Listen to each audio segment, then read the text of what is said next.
Hello মহাকাশ প্রেমী বন্ধুরা, আপনাদের সবাইকে স্বাগতম আগস্টের আকাশ জগতের পডকাস্টে, যেখানে আকাশের অদ্ভুত সব গল্পে আপনাদের নিয়ে যাব এক মহাজাগতিক অভিযানে। কি প্রস্তুত তো? তাহলে চলুন জেনে নেই এই মাসে ঘটে যাওয়া কিছু বিস্ময়কর জ্যোতির্বৈজ্ঞানিক ঘটনা সম্পর্কে। 2রা আগস্ট, ছোট্ট গ্রহাণুর চমকপ্রদ সফর। মাসের শুরুতেই হাজির হলো গ্রহাণু 2025 PU। পৃথিবীর গা ছুঁয়ে চলে গেল মাত্র 53,000 কিলোমিটার দূর দিয়ে, মানে চাঁদের কক্ষপথ থেকেও কাছে। তবে ভয়ের কিছু ছিল না, কারণ এটি হুমকি নয়, বরং বিজ্ঞানীদের জন্য যেন ছিল এক মহাকাশ এক্সক্লুসিভ শো। এর মাধ্যমে তারা রাডার ও টেলিস্কোপ ব্যবহার করে কক্ষপথ পরিমাপ আরও নিখুঁতভাবে যাচাই করতে পেরেছেন। এই ধরনের ঘটনা আমাদের মনে করিয়ে দেয় সৌরজগৎ মোটেও স্থির নয়, বরং এটি সম্ভাব্য ঝুঁকিতে ভরা এক গতিশীল পরিবেশ। 9ই আগস্ট, স্টারজন পূর্ণিমা। পূর্ণিমার আলোয় ভেসে গিয়েছিল সারা রাত, এত উজ্জ্বল যে মেটিয়ার শাওয়ার লুকোচুরি খেলেছে। এই নাম এসেছে উত্তর আমেরিকার ঐতিহ্য থেকে, যেখানে এই সময় প্রচুর স্টারজন মাছ ধরা পড়ত। কিন্তু চিন্তা নেই, আকাশ থেকে মাছ পড়েনি। সে রাতে পূর্ণিমার চাঁদ এত উজ্জ্বল হয়ে ওঠে যে ক্ষুদ্র নক্ষত্রমণ্ডলী বা উল্কাবৃষ্টি দেখা কঠিন হয়ে পড়ে। তবুও চাঁদের ভূপৃষ্ঠের গহ্বর ও পর্বতগুলো স্পষ্টভাবে দেখার জন্য ছিল চমৎকার সময়। এসব থেকে কবিতার কিছু অংশ মনে পড়ে গেল, যেখানে কবি বলেছিলেন, চাঁদের আলোয় ভরা রাত, নক্ষত্ররা লুকায় ছায়ায়, মহাকাশের গহীন পথে আমাদের স্বপ্নের সাথে চাঁদ। সেদিন পূর্ণিমার রাতের সৌন্দর্য ছিল নিঃসন্দেহে চোখ জোড়ানোর মতো, যা কিনা কোনো প্রেমিকের প্রিয়তমার সৌন্দর্যকেও হার মানায়। এরপর এলো 11ই আগস্ট, 6 গ্রহের মহাসমাবেশ।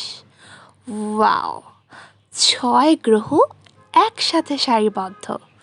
বুধ, শুক্র, বৃহস্পতি, শনি খালি চোখেই দেখা গিয়েছিল, আর ইউরেনাস ও নেপচুনের জন্য লেগেছে টেলিস্কোপ। এই দৃশ্যটিতে যেন গ্যালাক্সি বলছে, আসো ভাই, ফ্যামিলি ফটো তুলি। এমন মহাজাগতিক ঘটনা কদাচিৎ ঘটে। আপনাদের মধ্যে কারা কারা দেখেছেন তা তো জানি না, তবে যারা দেখেননি তাদের এই দৃশ্যটি দেখার জন্য অপেক্ষা করতে হবে 2028 সাল অবধি। ও, লম্বা সময়।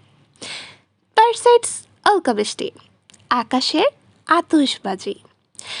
11ই আগস্ট রাতেই শুরু হলো বছরের অন্যতম জনপ্রিয় উল্কাবৃষ্টি, পারসাইডস মেটিয়ার শাওয়ার। যদিও অন্যান্য সময় ঘন্টায় প্রায় 100টির মতো উল্কা দেখা যায়, তবে এবছর পূর্ণিমা বলল, আজ আমি শো স্টপার, তাই উল্কাগুলো একটু কমই দেখা গেল। কিন্তু যারা ধৈর্য ধরে তাকিয়েছে তারা জলজলে আগুনের গোলার মতো কয়েকটি উল্কা দেখতে পেয়েছে, যা দেখে কখনো কখনো মনে হলো মহাবিশ্ব আমাদের জন্য ছোট্ট আতশবাজি করছে। 12ই আগস্ট, গ্রহ যুগলের রোম্যান্স। সেদিন শুক্র ও বৃহস্পতি খুব কাছাকাছি এসে তৈরি করেছিল দৃষ্টিনন্দন গ্রহযুগল দৃশ্য। এমন গ্রহযুগল দৃশ্য দেখে যারা সাধারণত তারাদের খোঁজে মাথা উঁচু করে না, তারাও বলবে, ইস, সত্যিই মহাকাশ এত সুন্দর। শুক্র আর বৃহস্পতি আকাশে যেন প্রেমের জুটি। এরপর 16 থেকে 21 আগস্ট ছিল চাঁদের আড্ডা। এই কয়েকদিনে চাঁদ যেন তারামণ্ডলী, গ্রহ আর আমাদের সবার সাথে আড্ডায় বসেছিল। একে একে কাছাকাছি এলো বুধ, শুক্র, বৃহস্পতি আর অসংখ্য তারার। জ্যোতির্বিজ্ঞানীরা একে বলেন লুনার অ্যাপ্রোচ, যা পর্যবেক্ষণ ও পরিমাপের জন্য বেশ গুরুত্বপূর্ণ। শখের জ্যোতির্বিজ্ঞানীদের জন্য এগুলো ছিল টেলিস্কোপ ঠিক করার ভালো সুযোগ, আর গবেষকদের জন্য ছিল কক্ষপথ নির্ধারণের কাজ আরও নিখুঁত করার সুযোগ। এরপর এলো 23শে আগস্ট, রহস্যময় ব্ল্যাক মুন। এক ঋতুতে 4টি নতুন চাঁদের মধ্যে তৃতীয়টি। চাঁদ না থাকার অন্ধকারে সেই রাতটি ছিল গভীর মহাকাশ পর্যবেক্ষণের জন্য আদর্শ সময়। বিজ্ঞানসম্মতভাবে এর কোনো আলাদা তাৎপর্য নেই, তবে সাংস্কৃতিকভাবে এটি আলোচিত। সবচেয়ে বড় কথা, এর ফলে রাতের আকাশ একেবারেই অন্ধকার ছিল, আর এটি জ্যোতির্বিজ্ঞানীদের জন্য নীহারিকা, ছায়াপথ বা দূরবর্তী গ্যালাক্সি পর্যবেক্ষণের সেরা সুযোগ তৈরি করেছিল। 26 আগস্ট, চাঁদের কাস্তে ও মঙ্গল গ্রহ। 26 আগস্টে সরু এক চাঁদের ফালি বা চাঁদের কাস্তে মঙ্গল গ্রহের কাছে দেখা গেছে। জাস্ট ইম্যাজিন, সরু চাঁদ আর লালচে মঙ্গল গ্রহ একসাথে, একদম আর্ট গ্যালারির পোস্টার। মনে হচ্ছিল আকাশ আজ বিশেষ সাজে সেজেছে। এমন দৃশ্য জ্যোতির্বিজ্ঞানীদের জন্য দারুণ পথ প্রদর্শক হয়ে ওঠে। সহজে দেখা যাওয়া এই ধরনের ঘটনাই মানুষকে মহাকাশের প্রতি আরও কৌতূহলী করে তোলে। 31 আগস্ট,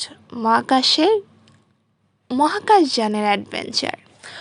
অবশেষে 31 আগস্টে ইউরোপীয় মহাকাশ সংস্থার জুস মহাকাশযান শুক্র গ্রহের মহাকর্ষ ব্যবহার করে পথ বদল করেছে। না, এখানে জুস মানে আমের জুস কিংবা কোনো ফলের জুস নয়, এটা হলো জুপিটার আইসিমুন্স এক্সপ্লোরার। এই মহাকাশযানটি যাত্রা করছে বৃহস্পতির উপগ্রহগুলোর দিকে, যেখানে ভবিষ্যতের জীবনের উপযোগী পরিবেশ খুঁজে পাওয়ার সম্ভাবনা রয়েছে। 2031 সালে এটি পৌঁছাবে বৃহস্পতির কাছে, আর সেখানকার উপগ্রহ গ্যানিমিড, ইউরোপা ও ক্যালিস্টো নিয়ে গবেষণা করবে, যেগুলোতে থাকতে পারে ভূগর্ভস্থ মহাসাগর। ব্যাপারটা কিন্তু আসলেই দারুণ। এই ছিল আগস্টের মহাজাগতিক গল্প। কখনো গ্রহাণুর কাছাকাছি আসা, কখনো বিরল গ্রহ সাজানো, কখনো আবার মহাকাশযানের গুরুত্বপূর্ণ অগ্রযাত্রা। সব মিলিয়ে এটি আমাদের মনে করিয়ে দেয় যে মহাবিশ্ব প্রতিদিনই নতুন বিস্ময় উপহার দিচ্ছে। তাই মাথা উঁচু করে আকাশের দিকে তাকাতে ভুলবেন না। হয়তো আপনার জন্য অপেক্ষা করছে পরের উল্কাবৃষ্টি, পরের গ্রহের নাচন কিংবা মহাজাগতিক চমক। ধন্যবাদ সবাইকে। এভাবেই শেষ করছি আজকের মহাকাশ যাত্রা। তবে মহাকাশ ও জ্যোতির্বিজ্ঞান নিয়ে নিত্য নতুন তথ্য পেতে চোখ রাখুন আমাদের Facebook page Bangladesh astronomical society ও ফেসবুক গ্রুপ অ্যাস্ট্রোনমি স্কুলে। আবারও ধন্যবাদ সবাইকে।